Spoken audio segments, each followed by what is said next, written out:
Welcome back to Corpus Cinema Control, where we talk about everything from silent films, experimental films, video art, oddities, moving images, etc. Today we have a title that I am not going to be able to pronounce in French, so I'm going to give you the Google translation: in the heavens and on earth. So I don't know if that is actually in the heavens and on earth or in heaven and on earth, but there we go. And it's by Erin WEISGERBER, 2022. This was an absolutely beautiful film. The rhythm of it is gorgeous. The imagery is gorgeous. I'll quickly give my one criticism of personal. This is me with a lot of experimental work. I'll hold off on that. Firstly, what do we got here? Here's a description of this film from Lightcone. Great website. Vertiginous masses of carved limestone give way to an ecstasy of light and living color through an alchemical spell of elemental transformation. Hierarchies dissolve as the transient quotidian inspires the monumental. Now, what this film seems to be about, or describing, or attempting to paint, looks like power, or some sort of energy, or some sort of invisible something that surrounds us, that exists within objects, within light, mostly on Earth. So, well, I guess all that is on Earth. Maybe this energy is in heaven. Maybe there are other things in heaven. Not sure. But we start out with these amazing black and white, slow-moving dollies and pans and whatnot of these old buildings made out of concrete and brick. And they seem to be religious buildings, maybe, because they have crosses and little statues and whatnot on them. And the way they're photographed is from such a low angle that it gives them this ominous power over the viewer. They're looming over us, and there's a sort of ancient, all-encompassing power that these images have, and it comes through with those buildings that are photographed, which one can assume a lot of things outside of your average citizen's control has happened there. And it also comes through in the way that either it's been photographed, or I'm talking about the texture of the image, in the way that, so it's either the way it's been photographed or how it was processed. Now, the other paragraph on Lightcone says the film was shot and hand processed, which is important, entirely on 16mm reversal film. Hand processed. There's a real texture to the image, very rich texture. Feels like it could fall apart at any moment. There's a fragility to the image that gives the image a sense that it is old, or it is a physical object. It gives some sort of soul to the image. Therefore, it just creates this atmosphere that everything we're seeing is just this ancient power, this ancient something that cannot be described. There's an invisibility to everything. And then we pierce through to get towards this invisible something by way of this layering and compositing of flashing images of plants and flowers over top or underneath of these buildings, as if there's this extreme frenetic energy within the cold, static architecture and concrete and all that. And maybe this is some sort of higher power we're seeing. Maybe the entire world is imbued with this energy, so says the filmmaker. Nonetheless, it is absolutely beautiful and haunting at the same time. I mean, when the images first show up and they're flashing and they're wild all over the place, it's almost like a horror movie or some sort of extremely bad drug trip or something like this. You know, I don't want to lessen it to something like that, but I doubt that's what they're going for. But it is nonetheless powerful imagery and absolutely stunning to watch. And the timing, the rhythm of everything is amazing. It's incredibly well done in that regard. It all feels right. It all feels, you know, the rhythm moves beautifully, like beautiful poetry, beautiful music, something like this. And rhythm is important, something that is completely overlooked in a lot of films these days. Well, especially Hollywood films, but not gonna complain about that too much. And the rhythm of the final section is amazing, like this very dark image flashing little blips of information of the frame. You're glimpsing what this image is going to be. Your brain is trying to put it together through the flashes, through the darkness. You're sort of getting an idea. It seems very haunting, very scary, sort of image environment being built up.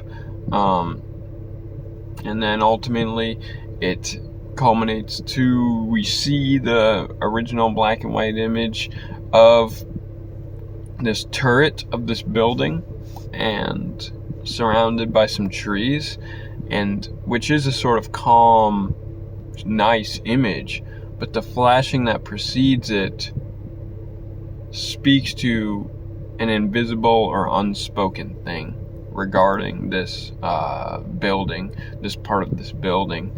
And one can assume some, I don't know, either some energy, dark energy, maybe, resides in there, or you know, there's some history that we do not have access to, and the film is trying to sort of conjure up by way of overlapping the colorful plant life with this turret of this building. And one can only assume what goes on in these buildings, you know, or how does architecture affect us as we walk through it, you know, what sort of invisible energy or power or subconscious things are going on when we walk through these spaces, through streets, especially old streets, old neighborhoods. What sort of invisible stuff is going on inside our own heads and outside of our bodies, and possibly in the realm beyond, when we're going through these spaces, you know, interacting with these very old buildings and, of course, new buildings, skyscrapers, etc., which are disturbed places. And another interesting thing about the final segment of that turret part of this building is we see, this is the first time we see some trees in black and white. So we're getting we're getting two different views of nature. We're getting this very static, cold, intentionally black and white view of nature that is a lockdown frame, or the camera's locked down. It's not moving in this shot, and that is the end view of plant life and nature that we see. Whereas throughout the whole rest of the film that precedes it, we're getting this frenetic, extremely off the wall, close up, abstract view of nature. Now, what do these two views of nature, how are they working against each other? How are they working together? I'm not sure. Let's see. So I feel like the abstract parts are much more impressionistic, much more relating to energy, and possibly the black and white trees at the end is what we usually see in our daily life. Like, I can see it right in front of me, these plants that are in this concrete rock barrier thing that I can show you, that I'm parked in front of right now. And there is no energy to them. There is no life to them. They do feel very cold and locked off from nature as we usually think of it. Maybe the plants being sort of frozen in this black and white world that is created speaks to a frozen or unnatural natural, which speaks to, of course, plants, as I'm saying, but also our bodies and ourselves, possibly, and how we are sort of not trapped, but maybe our humanity is a little frozen, or controlled or locked down underneath these structures that are both physical but also invisible. Now, my only sort of complaint or criticism of this film is one that I have with many experimental films, and you'll probably hear me say it again and again throughout the course of this channel if you keep watching. Why the hell does this movie need this, like, music video ass music? And look, the music is beautiful. I'm not trying to be mean at all to the person who made it. I would listen to it on my own time, but I don't understand what it has to do or what it does in combination with the images, besides string the viewer along in a sort of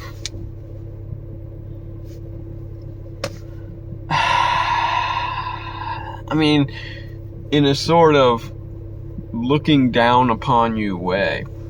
As in, what? I wouldn't feel these things if I was watching it silent or with some other sound. I don't know. I don't need this all-encompassing atmosphere. It's sort of, I just think it's a device to string the viewer along and to easily and quickly build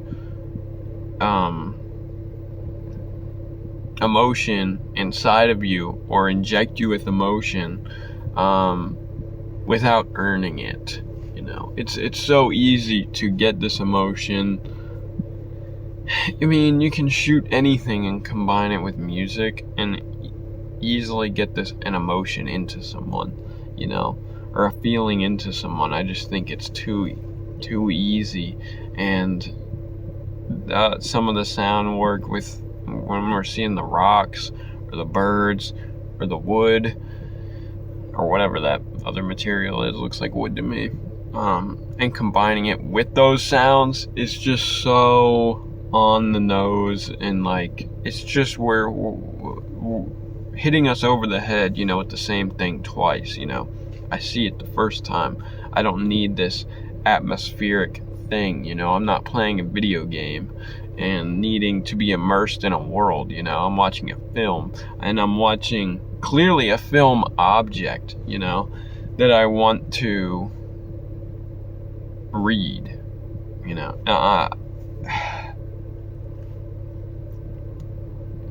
It's just it just feels very how you'd say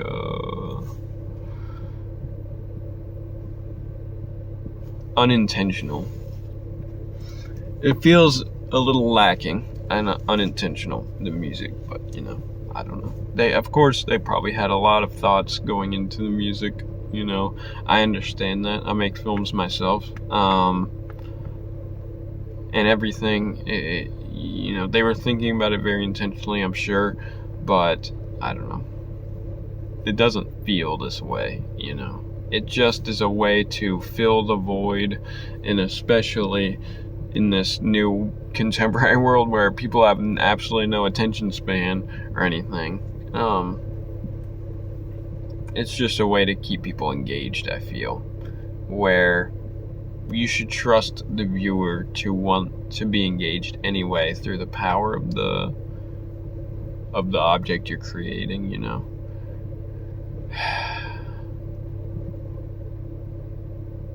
Just have some